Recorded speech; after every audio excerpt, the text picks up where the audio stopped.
Hi friends, hope you all are keeping well. This is Sunita Kathet and I want to welcome you all to my channel.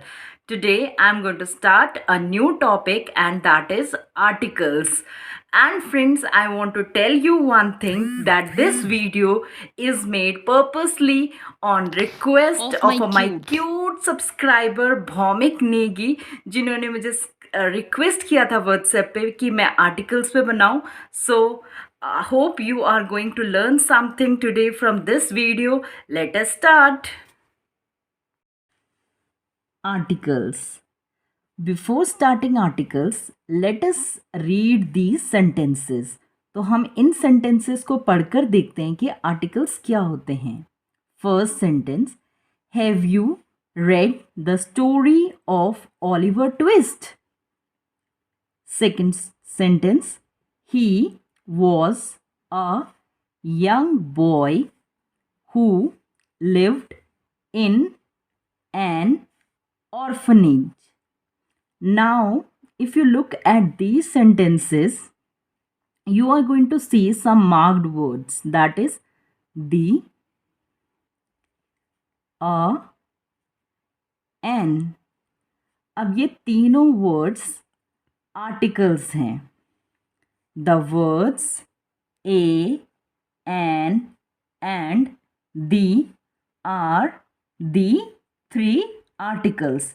यानी a, an और the ये क्या है? तीन articles हैं. इन्हीं को हम इंग्लिश में क्या बोलते हैं? आर्टिकल्स बोलते हैं. अब किसी किसी बुक्स में आप a और n को एक साथ देखेंगे. इस यहाँ पे मैंने लिखा हुआ है कि the words a, n and the are three articles. लेकिन किन्हीं किन्हीं बुक्स में, किसी किसी बुक्स में आपको मिलेंगे कि there are two types of articles. उसमें क्या करते हैं, हम a और n को एक साथ ले लेते हैं. ठीक है. अब आर्टिकल्स को हम टू पार्ट्स में डिवाइड कर सकते हैं. फर्स्ट इनडेफिनिट आर्टिकल्स और second definite articles. Indefinite articles हमारे कौन से होते हैं? A and an. और जैसे कि मैंने अपना मतलब पहले भी आपको बताया था कि किसी किसी बुक्स में ए और एन, मतलब हम किसी किसी बुक्स में ए और एन को एक साथ ले लेते हैं. तो वही चीज़ है इनडेफिनेट आर्टिकल्स, ए और एन. ठीक है. और डेफिनेट आर्टिकल्स क्या होते हैं? दी आर्टिकल्स, सॉरी नॉट आर्टिकल्स. एक स्पेलिंग मुझे यहाँ पे बहुत ज़रूरी लगी इसलिए मैं बता रही हूँ. कभी कभी हम क्या होता है कि डेफिनेट की स्पेलिंग DEFINATE लिखते हैं, जो कि गलत है. डेफिनेट की स्पेलिंग DEFINITE होता है. ये एरर मेरे दिमाग में काफ़ी टाइम से चल रही थी, जो हम लोग कर देते हैं, तो मुझे लगा मैं यहीं पे आपको क्लियर भी कर देती हूँ. Uses of indefinite articles.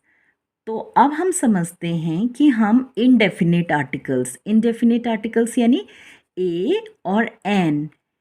अब where we are going to use a and where we are going to use an. अब ये फर्स्ट पॉइंट क्लियर है. The choice between a and an is determined primarily by sound. Very very important thing कि हम ए और N इनका use कहाँ करते हैं, उसकी साउंड पे डिपेंड करता है कि किस तरह की वो साउंड आ रही है. ठीक है. अब पहले हम देख लेते हैं ए. A is used before a word beginning with a consonant. अब हमें यहाँ पे समझना होगा कि कॉन्सोनेंट क्या होता है और वोवल क्या होते हैं. तो वोवल्स हमारे होते हैं 5. ठीक है. ए, ई, आई, ओ, यू. ये हमारी टीचर बचपन में हमें फिंगर वो हैंड पे वो ड्रॉ करके फिर बोलती थी A E I O U। इसी तरह हमने इसको मेमोराइज करना है। ये हमारे क्या होते हैं, वोवल्स होते हैं। अब इनके अलावा जितने भी इंग्लिश में अल्फ़ाबेट्स हैं वो क्या होते हैं, कॉन्सोनेंट होते हैं। ठीक है, जैसे बी हो गया, सी हो गया, डी हो गया, वो क्या है, कॉन्सोनेंट है। तो a is used before a word beginning with a consonant, यानी जहाँ पर भी हमारा कॉन्सोनेंट होगा वहाँ पे हम क्या लगाएंगे, ए। जैसे a boy, a child, a dog, है ना। With a vowel giving sound of a consonant. अब कभी कभी क्या होता है कि हमारा कोई वोवल होता है, वर्ड वोवल होता है, लेकिन उसकी आवाज़ कैसी आती है, उसकी आवाज़ कॉन्सोनेंट की होती है। ठीक है, जैसे अ वन आइड मैन। अब यहाँ पे वो हिंदी का वो वाला है, वो याद है ना, तो वही चीज़ है जहाँ पे अ वन आइड मैन। ठीक है, तो यहाँ पे वैसे ओ क्या हमारा वोवल है, लेकिन इसकी साउंड कैसे आ रही है, व, अ वन आइड मैन। ठीक है, हिंदी में भी जो हमारे कॉन्सोनेंट होते हैं वो हमें ध्यान देना है। ठीक है, तो वो अ यूनिवर्सिटी स्टूडेंट। अब सेम यहाँ पे यू है। अब वैसे तो यू हमारा क्या है, यू हमारा वोवल है, लेकिन यहाँ पे साउंड किसकी आ रही है, जो हमारे हिंदी के वो होते हैं व्यंजन और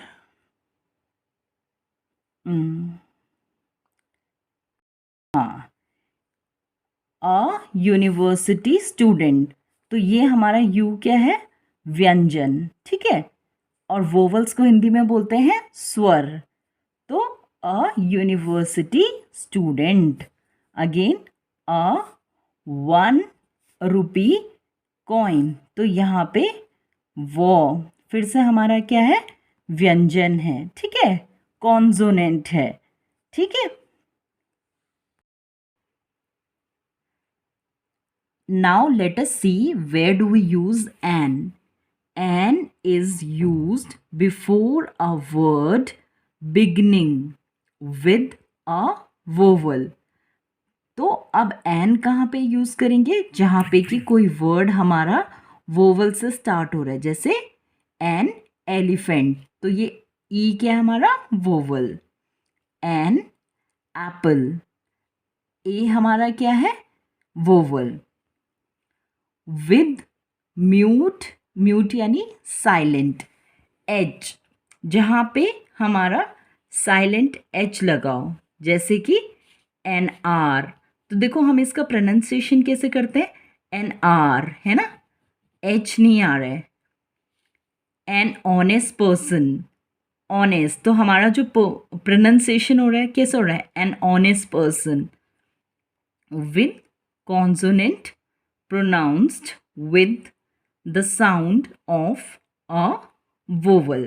अब सेम जैसे हम बोल रहे थे कि वोवल साउंड गिविंग कॉन्सोनेंट, तो फिर हमारा क्या होगा, वो ए होगा। वही चीज़ यहाँ पर भी है कि अगर हमारा कोई कॉन्सोनेंट है लेकिन हमारा साउंड वोवल का प्रोड्यूस हो रहा है, तो मतलब आवाज़ जो हो रही है वो वोवल की आ रही है, तो हम क्या करेंगे, हम उसमें भी एन लगाएंगे। जैसे an LLB student, an MBA।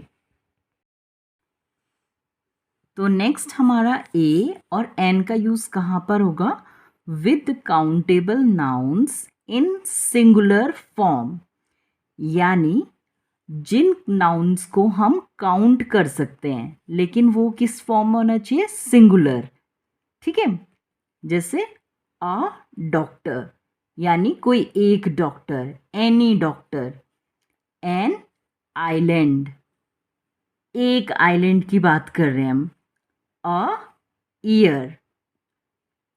अब हम देखते हैं कि और कहाँ पर हम यूज़ करेंगे ए और an. When we mean one. जबकि हम क्या बोलेंगे कि हमने कोई एक चीज़ देखी, जैसे I saw an elephant in the zoo. अब यहाँ पे एन एलिफेंट यानी मैंने एक एलिफेंट को देखा। नेक्स्ट एग्जाम्पल देखते हैं। Rahul has a new bike.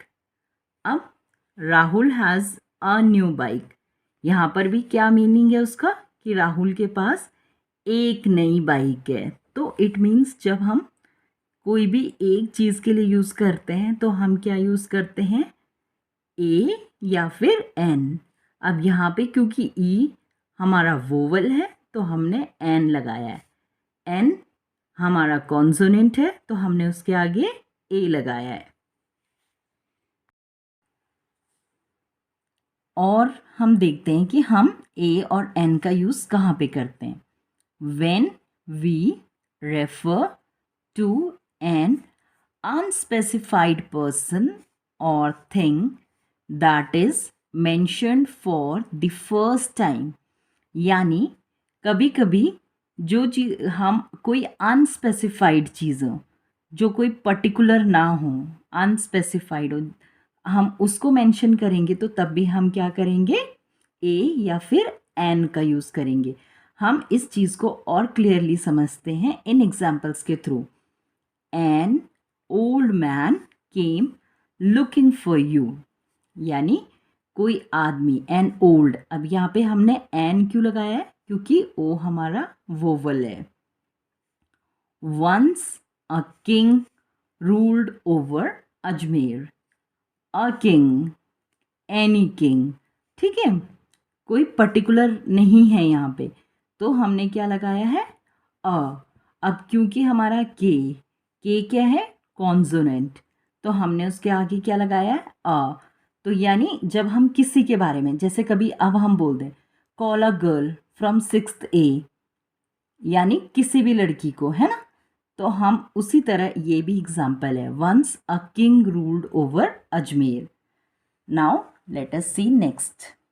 When we refer to a regular occurrence of something, अब कभी कभी हम क्या है किसी चीज़ के बारे में बोलते रहे, मतलब कोई चीज़ हमारी रेगुलरली होती है, ठीक है, तो उसमें भी हम क्या यूज़ करेंगे, जैसे Rita goes to Mumbai once a month, यानी महीने में वो एक बार तो जाती है। अब यहाँ पे एम हमारा क्या है, कॉन्सोनेंट, तो हमने ए लगाया है। Take this medicine twice a day, twice a day, ठीक है, तो डी कॉन्सोनेंट। अब कभी कभी हमारे कुछ फ्रेजेस होते हैं जिनके जैसे कि little, few, thousand, dozen, quarter, lot of, तो उस टाइम पर भी हम क्या करते हैं, अ का यूज़ करते हैं, अ यानी ए, जैसे कि in a hurry, a pity, a dozen, 100, for a talk, for a swim. So these were the examples जहाँ पर कि हमने देखा कि हमने ए और एन का यूज़ कहाँ पर करना है। अब हम देखते हैं कि हम दी का यूज़ कहाँ पर करेंगे। Friends, we use the to specify about a particular thing, यानी हम द का या दी का इस्तेमाल कहाँ पर करते हैं, जहाँ पर कि हम किसी पर्टिकुलर चीज़ के बारे में बात करें। तो फर्स्ट ऑफ ऑल दी को हम क्या बोलते हैं, डेफिनेट आर्टिकल, ठीक है। अब हम उसको यूज़ करते हैं जब हम कहीं भी पर्टिकुलर, हम ऐसे बोल सकते हैं, call the girl from 6th A who is wearing red hair band. अब यहाँ पर मैं क्या बात कर रही हूँ, किसी पर्टिकुलर पर्सन की, ठीक है, जिसने रेड हेयर बैंड पहना हो। तो इसको हम इस डेफिनेशन से समझते हैं, to speak about a particular person, यानी हम किसी पर्टिकुलर पर्सन और थिंग और one already referred to. It means जब हम किसी पर्टिकुलर पर्सन, थिंग या किसी जो चीज़ ऑलरेडी हम पहले रेफरेंस दे चुके हैं उसके बारे में बात करें तो हम क्या यूज़ करते हैं? दी। जैसे the pen you gave me seems expensive. अब यहाँ पे पर्टिकुलर हम उस पेन की बात कर रहे हैं जो पेन तुमने मुझे दिया वो कैसा है? एक्सपेंसिव लगता है, महंगा लगता है। I gave you the book yesterday, give back the book to me. अब देखो मैं क्या बोल रही हूँ? द बुक, यहाँ पे मैं वो पर्टिकुलर बुक मांग रही हूँ जो कि मैंने तुम्हें कल दी थी, ठीक है। अगर यहाँ पे मैं किसी भी बुक के बारे में बात करती या बहुत सारी बुकें होती तो मैं क्या बोलती? आई gave you a book yesterday, I want the book back. अब यहाँ पर भी मैंने क्या, पहले तो मैंने कोई भी बुक बोली कि हाँ दी थी, लेकिन अब मुझे वही पर्टिकुलर बुक चाहिए तो मैं क्या यूज़ करूँगी? दी, ठीक है। Before some proper nouns such as names of rivers, oceans, deserts, buildings, monuments, newspapers, holy books, trains। अब हम दी का यूज़ इन जगह पे भी करते हैं। जैसे हम बोल सकते हैं द अमेजोन रिवर, ये एक पर्टिकुलर रिवर है। द पैसिफिक ओशन, ये एक पर्टिकुलर ओशन है। द गंगेज, ठीक है। The Brahmaputra, the apps, the शताब्दी एक्सप्रेस। तो ये चीज़ें क्या है? पर्टिकुलर हैं, ठीक है। कोई पर्टिकुलर प्रॉपर नाउन है, कोई नेम ऑफ रिवर है। Next, when we speak of things which are unique or only one of their kind। अच्छा, कभी कभी वो चीज़ सिर्फ एक तरह की होती है तब भी हम क्या यूज़ करते हैं? द का यूज़, दी का यूज़ करते हैं। जैसे the sun shone brightly today. अब द सन है ना, एक ही सन है तो हम किसका यूज़ करेंगे? दी का। With ordinal numbers, ordinal numbers यानी जैसे फर्स्ट, सेकेंड, थर्ड, ठीक है। Read the 5th chapter of your history book. Next, when we name the people or citizen of a country collectively। अब हम और कहाँ यूज़ करते हैं द का? जबकि हम किसी इंसानों के बारे में या सिटीजन्स के बारे में, एक कंट्री के बारे में कलेक्टिवली बात करें। जैसे England was conquered by the Romans long ago. अब यहाँ पे द रोमन्स, ठीक है। और हम दी का यूज़ करेंगे जो सुपरलेटिव होंगे, एडजेक्टिव, मतलब एडजेक्टिव में जो सुपरलेटिव फॉर्म्स होंगे, ठीक है। जैसे the darkest cloud has a silver lining. ये डिग्रीज ऑफ एडजेक्टिव मैं आपको जब एडजेक्टिव्स कराऊंगी तब अच्छे से समझाऊंगी। This is the best book of grammar. और हम कहाँ पे यूज़ करते हैं द का? Before musical instrument. जैसे he can play the flute, she is fond of playing the harmonium. अब यहाँ पे फॉन्ड है, ठीक है, फाउंड नहीं है इसलिए मैंने यू नहीं लिखा हुआ है। She is fond of playing the harmonium, तो यहाँ पे हारमोनियम के पहले क्या आ जाएगा? दी। यहाँ पे फ्लूट के आगे क्या आ जाएगा? दी। फ्रेंड्स, एक ज़ीरो आर्टिकल भी होता है। ज़ीरो आर्टिकल यानी कई बार ऐसी चीज़ें होती हैं जिनके आगे हमें आर्टिकल्स लगाने की ज़रूरत नहीं होती है, तब हम उसको क्या बोलते हैं? Zero article. जैसे डेज़ के नेम्स के पहले, मंथ्स के नेम्स के पहले, फेस्टिवल्स के नेम्स के पहले, सीजन्स के नेम्स के पहले हम द नहीं लगाते हैं। Before the names of meals हम अब डिनर, लंच, ब्रेकफास्ट बोलते हैं, लेकिन उसको हम क्या है? ओमिट कर देते हैं आर्टिकल को, वहाँ पे हम ए एन द कुछ नहीं लगाते हैं। Before the names of languages, अब जैसे हिंदी, इंग्लिश, कन्नड़, तेलुगु, उनके आगे हम क्या है? कोई आर्टिकल नहीं लगाएंगे, तो again it is a zero article. Before names of relatives, जब हम अपने किसी रिलेटिव्स के बारे में बातें करते हैं या रिलेटिव्स का नेम यूज़ करते हैं, जैसे शी इज़ माई मदर, तो हम उसमें क्या है, आर्टिकल्स नहीं लगाते हैं। तो ये हो गए हमारे zero articles. Friends, with this, I would like to end my video here only. If you learned something, don't forget to hit the like button, share and subscribe to my channel. Thank you. Bye bye. Good night.